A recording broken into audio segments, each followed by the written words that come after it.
रायपुर साहित्य महोत्सव की कल्पना। छत्तीसगढ़ का ये रजत महोत्सव वर्ष भी है। इस 25 साल में छत्तीसगढ़ मध्य प्रदेश से अलग होकर छत्तीसगढ़ ने विकास और समृद्धि की ऊंचाइयां छुई है। अभी जब चर्चा हो रही थी तो माननीय मुख्यमंत्री विष्णुदेव साय जी का और हम सब लोग बैठे थे तो शशांक जी और हम सभी लोग यही हो रहा था कि हम छत्तीसगढ़ रजत महोत्सव को यादगार बनाने के लिए क्या क्या कर सकते हैं। उसमें माननीय मुख्यमंत्री जी का आनंद जी भाई साहब ये आग्रह था और ये उनका विचार आया कि एक साहित्य उत्सव भी हमको करना चाहिए, जो कि वो जी धन्यवाद। मुक्तिबोध जी से लेके ज्ञानपीठ पुरस्कार से सम्मानित विनोद कुमार शुक्ल जी की धरती है, तो वहाँ एक अच्छा साहित्य उत्सव हो, ये विचार आया। और जैसा कि आप सबने तय किया है 23, 24, 25 को रायपुर में है, वहाँ के लिए भी आप सबको हम सादर आमंत्रित करते हैं और बहुत बहुत आभार, बहुत बहुत कृतज्ञता व्यक्त करते हैं। आप सब यहाँ पे आए, अभिनंदन, स्वागत जी के लिए हम सब लोग यहाँ एकत्रित हुए हैं। बात साहित्य उत्सव की है रायपुर में, तो मैं बात अनंत जी से ही सबसे पहला सवाल होगा मेरा। विनोद जी को कई तरह से लोग याद रखते हैं, लेकिन विनोद जी की जो सबसे अंतिम याद, मुझे लगता है यहाँ अगर विनोद जी से जो लोग जुड़े हुए विनोद जी को जानते हैं, वो अंतिम याद है तो वो चेक वाला, वो हाथ में विनोद जी के हाथ में एक चेक था और वो तस्वीर आई थी, वो अधिक लोगों को याद होगा विनोद जी से जो जुड़े हुए हैं। हिंदी युग प्रकाशन था और मैं गलत नहीं हूं तो किताब की नौकर की कमीज। तो मेरा सवाल सर आपसे है, आप लगातार बहुत सारा सर्वे भी होता रहा है, हिंदी युग का एक परिचय और भी मैं आप लोगों से करा दूं। हिंदी युग में जो प्रारंभिक 2002-2003 में जो लोग इसको जानते हैं वो एजुकेटर के तौर पर हिंदी युग था, प्रकाशक वो बाद में बना। तो क्या सर आप लगातार किताबों का सर्वेक्षण दैनिक जागरण करता रहता है, हर साल 6 महीने पे आता है, 5 साल में आने लगा है वो सर्वेक्षण।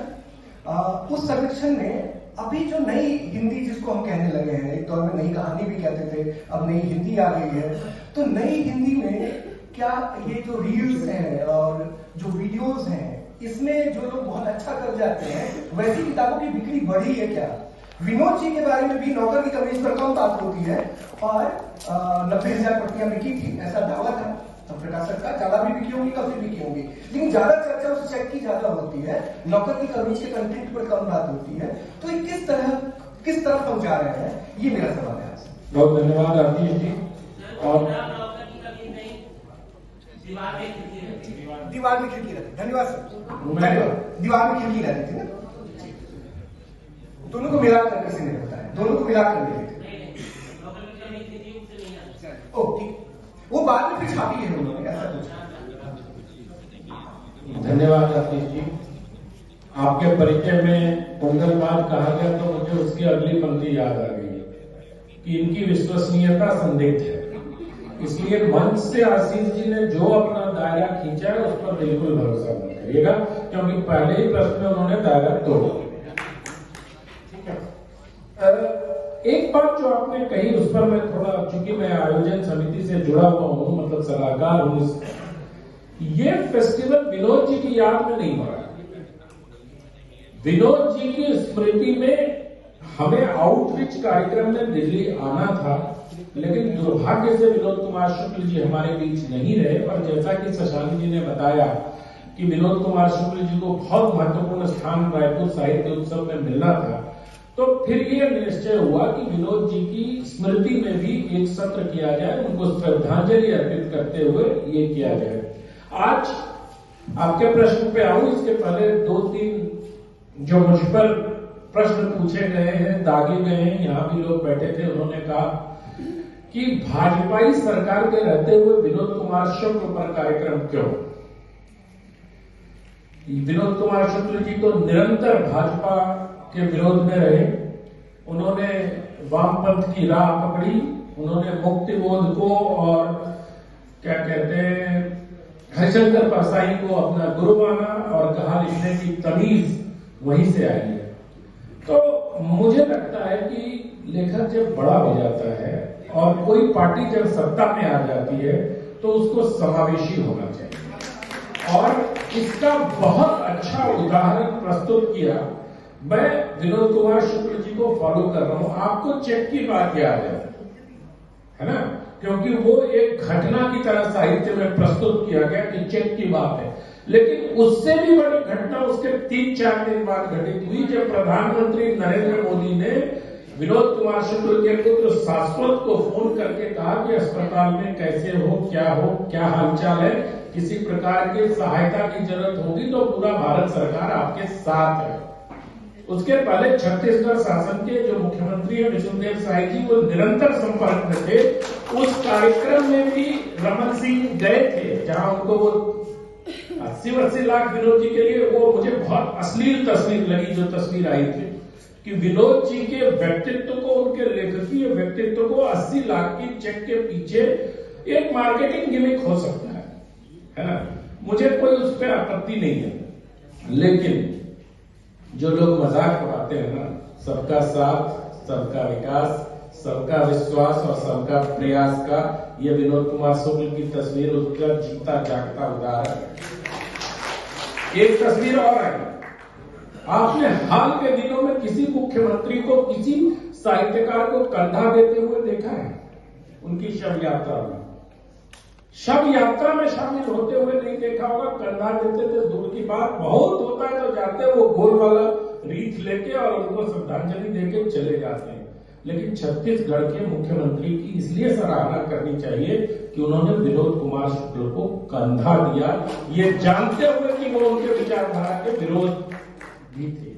तो अपने राज्य के लेखकों पर गौरव करना, मुझे लगता है कि विष्णुदेव साय जी से बाकी राज्यों के मुख्यमंत्री को क्यों लेना चाहिए। मैं प्रेरणा तो नहीं करता हूं, क्योंकि उससे थोड़ा ये हो जाएगा, क्यों लेना चाहिए कि साहित्यकारों का सम्मान किस प्रकार से किया जाता है। और ऐसे भी हिंदू परंपरा में तो ये कहा ही जाता है कि अगर मृत्यु हो गई तो फिर उसके बारे में बुरा क्या बोलना, है ना। ये जो आयातित विचारधारा है, उनके लोग बोलते हैं बुरा भी, मुझे उसमें कोई दिक्कत नहीं है, बोले। लेकिन आज हम विनोद जी को याद कर रहे हैं। और जो आपने नई वाली हिंदी की बात पूछी, वो हिंदी युग के जो प्रकाशक हैं वो कई मंचों पे इसको स्वीकार कर चुके हैं कि ये और कुछ भी नहीं, एक मार्केटिंग का टूल है। और जिस नई हिंदी को लेकर बात हो रही है कि हिंदी में अंग्रेजी के अल्फाबेट्स और अक्षर का उपयोग, वो तो प्रेमचंद ने 1936 में किया था। उनकी रचनाओं में अंग्रेजी के शब्द अंग्रेजी अल्फाबेट में उपस्थित हैं। तो जो हिंदी के शुद्धतावादी हैं उनके लिए भी ये एक सीख है कि जो मार हिंदी हिंदी हिंदी करते रहते हैं, अरे हिंदी को भी समावेशी होना चाहिए। किसी भाषा के शब्द का उपयोग कर लेने मात्र से कोई भाषा संकट में नहीं आती। नहीं आनंद जी, मेरा जो प्रश्न था जो मैं आपसे पूछना चाहता था, उससे पहले विनोद जी को लेकर मैं एक बात कह दूं कि साहित्य उत्सव जो रायपुर में होना है उसको लेकर मैंने नहीं कहा। आज जो ये कार्यक्रम हम यहाँ कर रहे हैं ना, विनोद जी को हमने पूरा एक सत्र डेडिकेट किया हुआ है, इस वजह से हमारा नाम के साथ जोड़ा था, साहित्य उत्सव के साथ विनोद जी का नाम अगर लगा हो कि मैंने जोड़ा है तो मुझे क्षमा कीजिए। मेरा सवाल ये था, मैं उस गिमिक की बात कर रहा था, इसका जिक्र आपने किया पूरे वक्तव्य में, मैं उस पर ही केंद्रित मेरा सवाल था। वो सवाल रह गया कि ये जो गिमिक है, ये मार्केटिंग है, ये रील्स है, ये किताब, क्या किताब इसके जरिए ही बिक रही है? दूसरी बात, किताब बिकना क्या इस बात का प्रमाण है कि किताब पढ़ी भी जा रही है? आजकल एक नया फेनोमेना देखने को मिला है। जैसे 1985-86 के दौर में जब हम लोग कॉलेज गए थे तो एक अंग्रेजी की पत्रिका आती थी, इंडिया टुडे, उसको खरीद कर एक स्नॉब वैल्यू उसमें होता था कि आप अंग्रेजी पढ़ते और खरीद लेते थे। ये बिल्कुल आवश्यक नहीं है कि जो किताब खरीदी जा रही है वो पढ़ी भी जा रही है, और इसका कोई सर्वे नहीं होता। दैनिक जागरण में जो हम बेस्ट सेलर का प्रकाशन हर तिमाही करते हैं, उसमें भी स्पष्ट लिखा रहता है कि सिर्फ और सिर्फ बिक्री क्या करें, क्योंकि ऐसा कोई टूल बाजार में है नहीं जो ये बता सके कि आशीष कुमार अंशु ने ये किताब खरीदी है तो वो पढ़ेंगे भी। अब उसमें कोई ऐसा तो है नहीं 4 पन्ना, लेकिन हाँ, जो रील वाली बात कही ना, ये एक दुर्गुण अभी की युवा पीढ़ी में आया है। उनकी किताबों को पढ़ते हुए मुझे लगता है कि वो उपन्यास नहीं लिख रहे हैं, वो सीन लिख रहे हैं। और कई बार मैं इस बात को कह भी चुका हूं कि सीन लिखते क्यों, उनके दिमाग में होता है कोई ओटीटी के लिए हमारी किताब बिक जाए, कोई उपन्यास मिल जाए, अगर उपन्यास अच्छा होगा तो वो OTT के लिए खरीद ही लेंगे, लेकिन अगर OTT के लिए लिखोगे तो मुझे लगता है उसमें खरीदने में संदेह है। सर मैं यही लिखा बहुत ही अच्छे तरीके से। अनंत जी के लिए मैं एक बात बताना चाहता हूँ कि पहली बार जब मेरा अनंत जी से परिचय हुआ था, मतलब अनंत जी का मुझसे नहीं हुआ था, मेरा परिचय उनसे हुआ था। हाँ, ये लगभग 25 साल पुरानी बात है, 20-25 साल हो गए। उस समय किसी ने आलोचना में लिखा था और इनकी आलोचना इस तरह की गई थी कि मुझे उस आलोचना जिनके लिए थी उनसे थोड़ा प्रेम हो गया। मैं उनके बारे में जानने की कोशिश की उसके बाद। आलोचना क्या थी? आलोचना ये थी कि आमतौर पे सर बैठे हुए हैं प्रताप जी यहाँ पे, अखबारों में क्या होता है, अखबारों से किताबें जाती हैं और लोग पढ़ते हैं, और मैं जानता हूँ बहुत सारे ऐसे समीक्षकों को जो फ्लैग तोड़ के पूरी समीक्षा लिखते थे किताब की।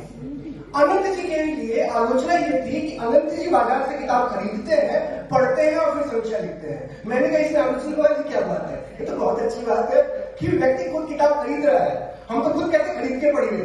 अनंत जी किताब खरीदते हैं, पढ़ते हैं, फिर समीक्षा लिखते हैं, ये आलोचना में कहा गया था उस लेख में।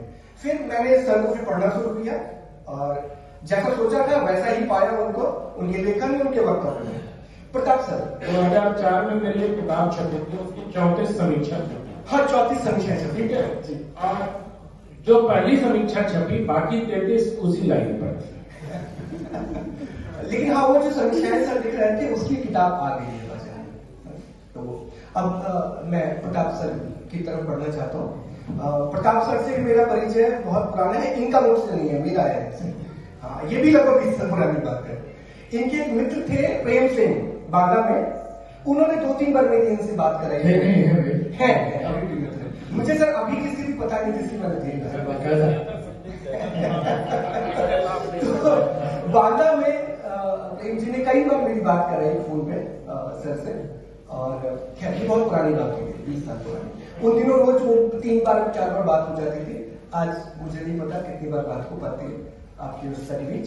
तो मेरा सवाल सर ये है कि आज साहित्य उत्सवों की जो, चूंकि अभी रायपुर में साहित्य उत्सव हो रहा है, इसलिए सर मैं ये सवाल आपसे पूछ रहा हूँ कि साहित्य उत्सवों की जो पहचान है वो तो साहित्य होना चाहिए, लेकिन आमतौर पे जो साहित्य उत्सव है उसमें जो चर्चाएं होती है, जो परिचर्चाएं होती है और जो उसकी खबर बनती है वो साहित्य से जुड़ी नहीं होती है, वो दूसरी बातों को लेकर होती है। तो क्या ये जो चलन चल पड़ा है, आप पहले ये जो मेरी राय है इससे आप सहमत है कि नहीं? अगर है तो ये जो चलन चल पड़ा है ये ठीक है या गलत है? आप इसको किस तरह देखते हैं? सबसे पहले विनोद जी की स्मृति को प्रणाम, और दूसरी चीज ये है कि लगभग हम घूम फिर के एक ही बात कर रहे हैं, और सहमत असहमत का तो सवाल ही नहीं है। हर आदमी सहमत होगा आपके इस बात से, और शायद उसी सहमति के क्रम में ये आयोजन है कि जो रायपुर साहित्य महोत्सव है वो हो, तो वहाँ साहित्य की चर्चा हो। शायद तो उम्मीद है, इस विश्वास के साथ ये आयोजन आप कर रहे हैं। तो मैं पूरा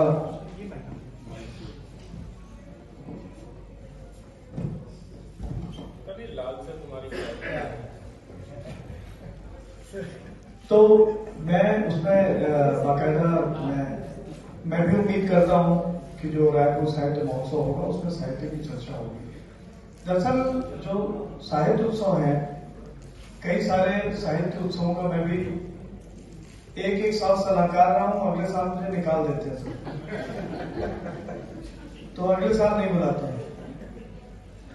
सवाल वही होता है जो अंशु जी का था। साहित्य की 2 चीजें होती हैं। ये कोई आदमी कहे कि मैं बच्चों से प्रेम करता हूं और करे अपने बच्चे से प्रेम, कोई कहे कि मैं साहित्य से प्रेम करता हूं और करे अपने साहित्य से प्रेम।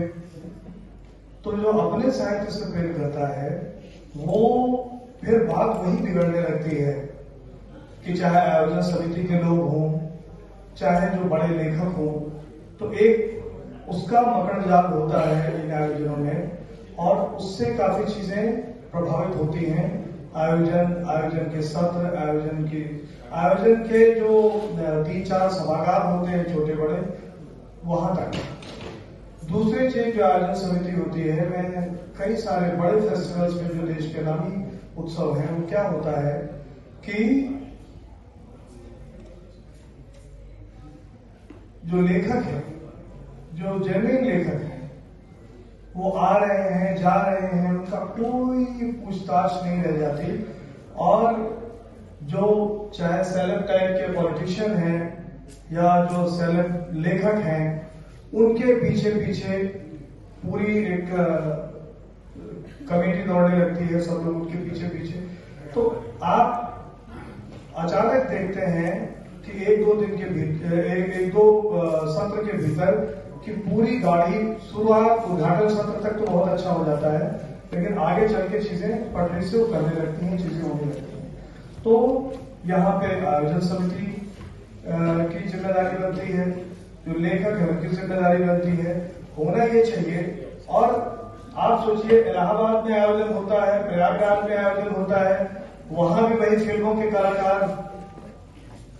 वो आयोजन अगर भोपाल में होता है, वही फिल्मों के कलाकार। आप इस साल जैसे जिन जिन लेखकों की जन्म शताब्दी वर्ष है, चाहे मोहन राकेश का है, कृष्णा सोबती का है, और भी तमाम लेखक, भारती का है, तो जैसे अभी अनंत जी ने कहा कि विचारधाराओं से अलग जाके और उन सबको याद करना, उन सबके बारे में सोचना, उन सब पे सत्र बनाना, उन सब पे काम करना, तो ये बहुत कम होता है। और जैसे आज यहाँ पे विनोद जी को जितना कब नहीं मिला, कम मिला, ज्यादा मिला, लेकिन बहुत लोगों को रश्क होगा, लेखकों को जो यहाँ हैं और चले भी गए हैं, उनको भी होता होगा कि विनोद जी को जो स्वीकृति, जो प्यार है, भले ही इधर हाल के कुछ वर्षों में मिला है, लेकिन वो बहुत बेहतर स्वीकृति, बहुत बेहतर पहचान और बहुत प्यार, बहुत अपनापन, उनका अपना व्यवहार भी था। और लेकिन बहुत उनको उनकी जो भूमिका है उसको रेखांकित किया गया। तो साहित्य उत्सवों का जो मूल आयोजन प्रयोजन है वो यही है कि उसके जो सत्र बने वो सार्थक हो और जो उसमें लोग रहें, उस तरह की वो चीजें जोड़ें, बताएं और करें। तो मुझे लगता है कि हम यहाँ एक सकारात्मक बात करने के लिए इकट्ठा हुए हैं कि एक बेहतर, ताकि जब हम रायपुर साहित्य महोत्सव खत्म हो तब जब हम बैठे तो वो सवाल इस महोत्सव के हवाले से आशीष जी तक पूछ पाए और कहें कि नहीं, ये जो सवाल हमने दिल्ली में उठाए थे उसकी सारी पूर्ति कर दी। धन्यवाद सर। हम अगले सवाल की तरफ, ताकि बहुत कम हो रही है। अगले सवाल की तरफ बढ़े उससे पहले हमारे बीच में तीन परिचय में कराना चाहूंगा। हमारे बीच सचिन जोशी जी हैं, हमारे हितेश चंद्र जी हैं, संपादक पांचजन्य, अनिल पांडे जी हैं। अनिल जी खुद अभी एक बहुत बड़ा उत्सव दिल्ली में 2, 3, 4 को कराने वाले हैं, शब्द उत्सव के नाम से। तो सर मेरा अगला सवाल ये है कि अभी जो प्रकाशक है अनिल जी बहुत स्मार्टली साहित्य उत्सव हटा दिया उनसे, क्योंकि आप जैसे लोग प्रश्न पूछते, उन्होंने शब्द उत्सव कर दिया। लेकिन अब पत्रकारों को क्या करेंगे, शब्द उत्सव के साथ वो बताते हैं कि साहित्य उत्सव में 2, 3, 4 को दिल्ली में रहने वाला है। आप सब लोग भी आए, मैं इसी मंच से आप सब लोगों से निवेदन करता हूँ। हम कहते हैं सर साहित्य, कला और संस्कृति उत्सव। तो अगले सवाल की तरफ सर, अभी जितने भी प्रकाशक हैं बाजार में, सबको बिकने वाली किताब चाहिए। जितने भी लेखक हैं, हर आदमी को वही लिखना है जो बिक सकता हो। तो जो जोखिम लेने का जो जोखिम लेने का जो लेखन है, कुछ साहित्य में जो थोड़ा प्रयोग धर्मिता जिसको हम कहते हैं, कुछ प्रयोग करना, कुछ अलग तरह की बात करना। और आपसे खासतौर से ये सवाल इसलिए है क्योंकि आप हमेशा उन लोगों की आवाज उठाते रहे हैं जिनकी आवाज आमतौर पर लोग उठाते रहे हैं, तो उनकी जगह कैसे बन पाएगी? बिल्कुल है और बहुत अच्छे लोग, अच्छी किताबें, अच्छा काम, बहुत सारी चीजें कर रहे हैं। होता क्या है कि हमें दिखाई कम पड़ता है और हम देखना भी कम चाहते हैं, क्योंकि जैसे बात हो रही थी तो बहुत अच्छे काम, जैसे जो कविता, कहानी, उपन्यास, इनकी बात तो है कि जो लिख रहा है वो आपको पसंद हो नापसंद हो, आपको अच्छा लगे कम अच्छा लगे, लेकिन हिंदी में जो कथेतर साहित्य है, हिंदी में जो गद्य साहित्य है, हिंदी में जो संस्करण का साहित्य है, हिंदी में मैं एक उदाहरण के तौर पर बताता हूं कि कब से, और आज की बात नहीं है, अब तो राष्ट्रमंडल ने उस पुस्तक को छाप दिया है। करीब 20 वर्ष पहले सीतापुर में अलग अलग स्वयंसेवी संगठनों में काम करने वाली 7 लड़कियों ने तय किया कि वो अपने मेमोयर लिखेंगी। तो उन्होंने एक पुस्तक बनाई, संगतिन यात्रा, और उस संगतिन यात्रा को उन्होंने अपने चंदे लगा के छापे। हमारे यूनिवर्सिटी के सीनियर, हमारे बड़े भाई स्वर्गीय धीरेन्द्र प्रताप सिंह, उन्होंने मुझे बताया कि उनकी तुम कुछ किताब लिखवा दो, बहुत अच्छे। तो उसको फिर हम लोगों ने जो हमसे बरपड़ा हमने किया, इतनी सुंदर पुस्तक। प्रताप सर है ये, इनको आप सब लोग मुझे गलत भी कह सकते हैं, मैं इनको आधा आधा साहित्यकार मानता हूँ, क्योंकि ये पूरे पत्रकार हैं दोनों। पूरे साहित्यकार यहाँ अनिल जी बैठे हुए हैं, जो पूरी तरह से साहित्यकार हैं। अनंत साहब आपने मुझे डांटेंगे इस बात के लिए? नहीं, मैं अभी भी बोल सकता हूँ, लेकिन तो अनिल जी से मेरा सवाल ये है कि पूरी दुनिया में जो हिंदी के अंदर खासतौर से जो हो रहा है, उसको लेकर एक खिड़की है दिल्ली में हमारे लिए अनिल जी। तो पूरे भारत के बाहर हिंदी को पढ़ने लिखने वाला जो एक समुदाय है, वो किस तरह की हिंदी पढ़ रहा है, उसको क्या पसंद है, वहां क्या लिखना पढ़ना चल रहा है इस वक्त हिंदी साहित्य? धन्यवाद। हम तो जो है शब्दों को प्रताप जी और अनंत जी के माध्यम से निरंतर पढ़ते और सीखते हैं, इसलिए ये जो आपने कहा ये तो उगलबाज वाली बात ही है। जो है वो सुनाए, हम दोनों का बहुत आदर करते हैं और आदर करते हैं जो विद्वत हमारे बीच में बैठे हैं। आपका ये जो प्रश्न है कि लोग इसको कैसा समझते हैं, और जो मैं हमारे जो साथी हैं जिन्होंने अभी बात कही कि भाषा को लेकर, मुझे लगता है कि शब्द जब हिंदी युग की बात की तो आपने काफी उसकी बात करी। मैं कुछ थोड़ा सा अगर आपकी जरूरत हो तो कुछ, और कि जो साहित्य उत्सव है उनको लेकर 2 तरह की धारणा है। मैं एक अमिताभ घोष जो है उनका 2012 में एक ब्लॉग लिखा था, और उसमें उन्होंने लिखा, तब तक जयपुर लिटरेरी फेस्टिवल काफी चर्चा में था और फेस्टिवल चर्चा में, तो उसमें उन्होंने कहा कि लेखक जो है वो तो अपने आंतरिक सत्य के लिए लिखता है।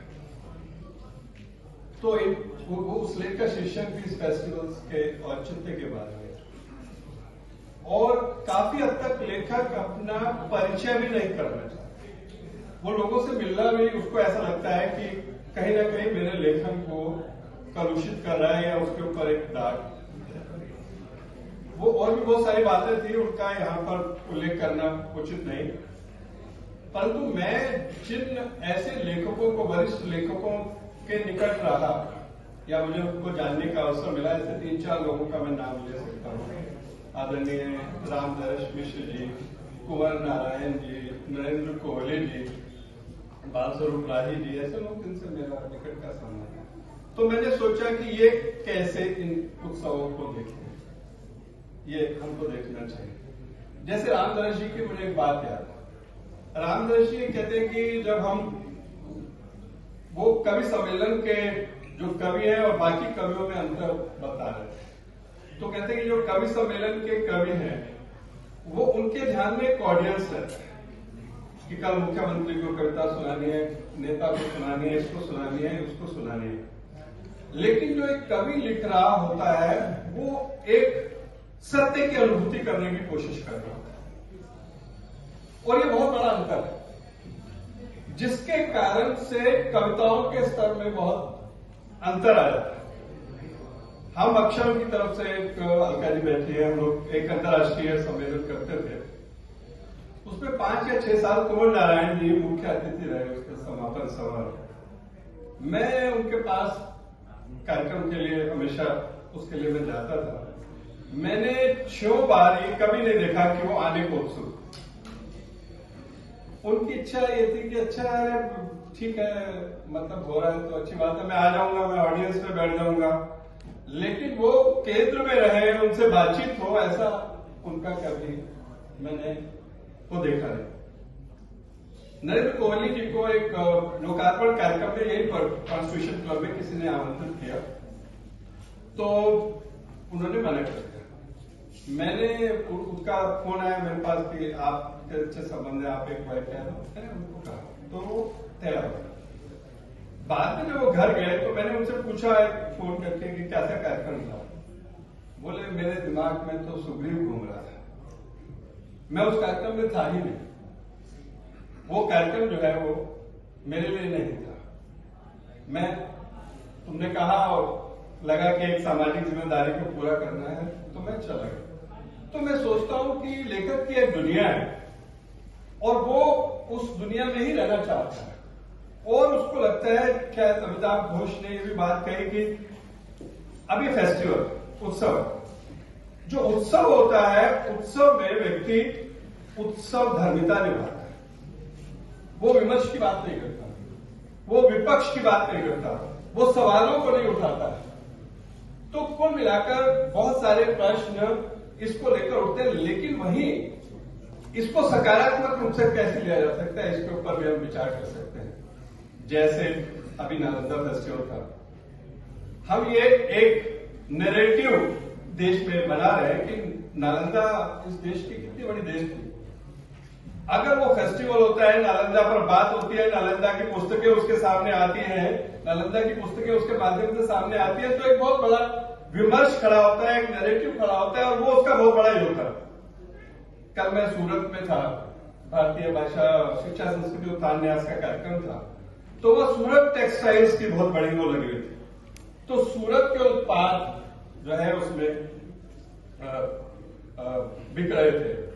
अभी जो है परिचय कराया तो विनोद कुमार शुक्ल जी का मुक्ति बोध की बात की, परसाई जी की भी बात हुई। मुझे ध्यान में आ रहा था कि मैं जो चीजें पढ़ी उसमें कौशल्या रामचरितमानस में, रामायण में जो हम पढ़ते हैं, राम की जो मां है वो छत्तीसगढ़ से थी। उनका रायपुर से 15 किलोमीटर दूर में देख रहा था एक मंदिर भी बना हुआ है। अब ये भी है कि राम वन गमन का हम रास्ता बना रहे हैं और राम से जुड़े स्थलों की खोज कर रहे हैं। तो कौशल्या के मेरे मन में कब से बचपन से था कि कौशल्या थी कहां, तो मुझे किसी ने ये बताया कि वहां के लोग, उस समाज के लोग अपने भांजे का बड़ा सम्मान करते हैं,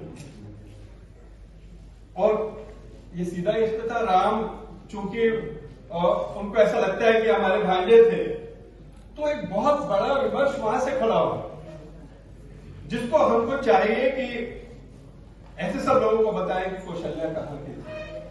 आज जो मॉल कल्चर बनता जा रहा है, हम सब लोग सारी दुनिया एक यूनिफॉर्म बन रही है, तो ऐसे सब में मुझे लगता है कि इनका बहुत ही ज्यादा महत्व है। नई जनरेशन किताबों से भी दूर जा रही है और साहित्य से भी दूर जा रही है।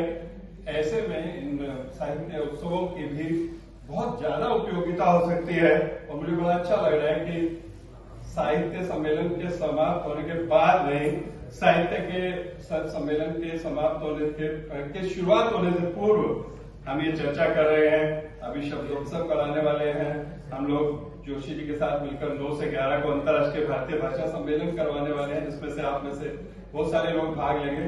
तो हमें इसकी प्रासंगिकता पर अवश्य विचार करना चाहिए कि इन सम्मेलनों के आयोजन करते समय क्या क्या सावधानी बरतनी चाहिए।